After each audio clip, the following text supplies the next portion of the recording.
In the last episode of This What If, we watch as Tanjiro slaughters his enemies, showing no mercy at the death of his family. But now he is locked in combat with Rengoku. Will he be able to defeat the Hashira and save Nezuko? We're just going to have to find out. And if you haven't watched part 1, click here or in the pinned comment below. Tanjiro clashed with the Flame Hashira, dodging his attacks and slashing at him. "You are a powerful opponent," the enemy swordsman said. "May I ask what your name is?" Tanjiro stopped attacking and responded that his name was Tanjiro Kamado. "Well, my name is Rengoku, and you have been hiding a demon, yet you are not a demon yourself. If you stop fighting, I can train you to become a great demon slayer. But sadly, your sister will have to die." Tanjiro looked down to the floor discouraged. Then he dropped his sword to the ground. "Okay, I give up. Good. Now I can." The earth shook as giant ice crystals rose from the underground, encasing Rengoku in ice. Tanjiro stood and looked at Rengoku in the ice. He knew the ice would not hold him for very long, so he quickly grabbed his sword and rushed toward the sound of clashing blades. As he ran, he eventually found himself near a river with a giant waterfall on the edge. On the edge of the river was Takeo, barely standing as he faced Shinobu. Tanjiro rushed forward, just before Shinobu cut Takeo's face in half. Now that the two brothers were back together, they used their combined forces and were able to overpower Shinobu. Shinobu lay on the ground, preparing to accept her fate, when she suddenly smiled. "You may have beaten me, but I have survived long enough." Tanjiro suddenly realized what was happening and whirled around to see Rengoku swinging his sword to behead Nezuko. Tanjiro knew he couldn't reach Nezuko in time, but that's when Takeo, in a blur of speed, burst his sword and took the blow that was going to kill Tanjiro, leaving a bleeding wound on his left eye. Nezuko, on her knees, looked at her little brother, wounded and bloody.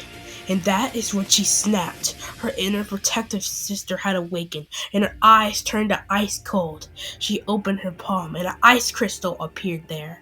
She locked eyes with Rengoku and thrusted her ice crystal straight into his heart, causing the crystal to expand and completely obliterate Rengoku and the area he was in.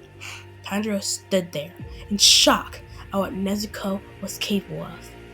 Nezuko slowly turned her head unnaturally and began looking at Shinobu. Slowly, Nezuko turned her glance to Tanjiro. Shush! There was a giant gust of wind as Nezuko appeared in front of Shinobu and smashed her heart with her foot.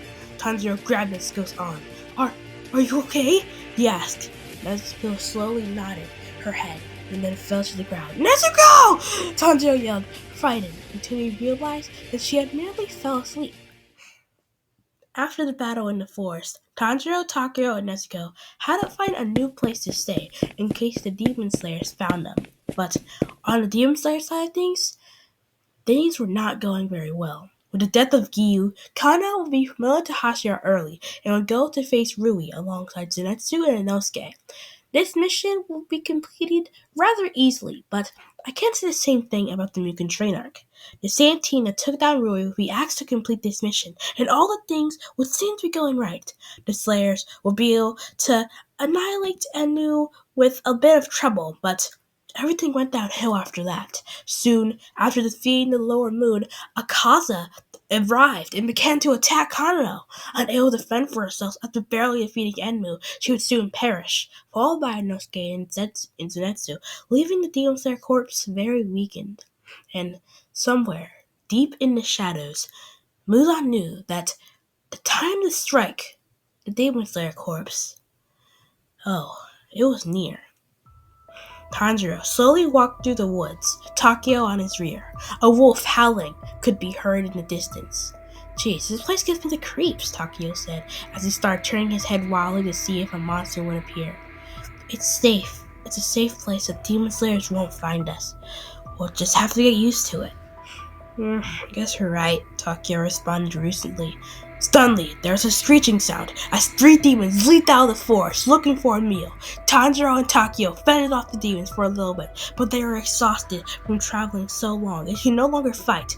And that's when suddenly there was a shining light as a mysterious woman suffocated the demons in this shining light. "You are Kamados, I presume?"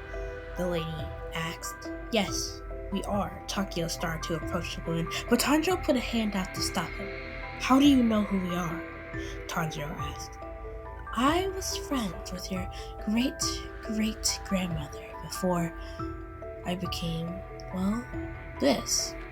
"Why did you help us if you're a demon?" Takio said. The woman chuckled. "I think you understand quite well that all demons aren't truly bad.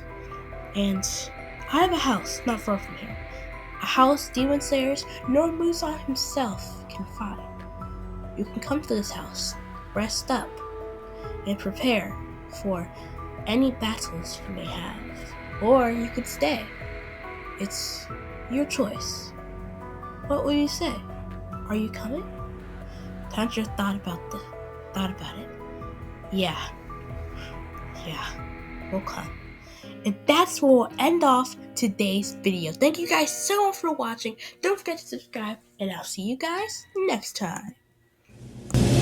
戻れない帰れない広がった深い闇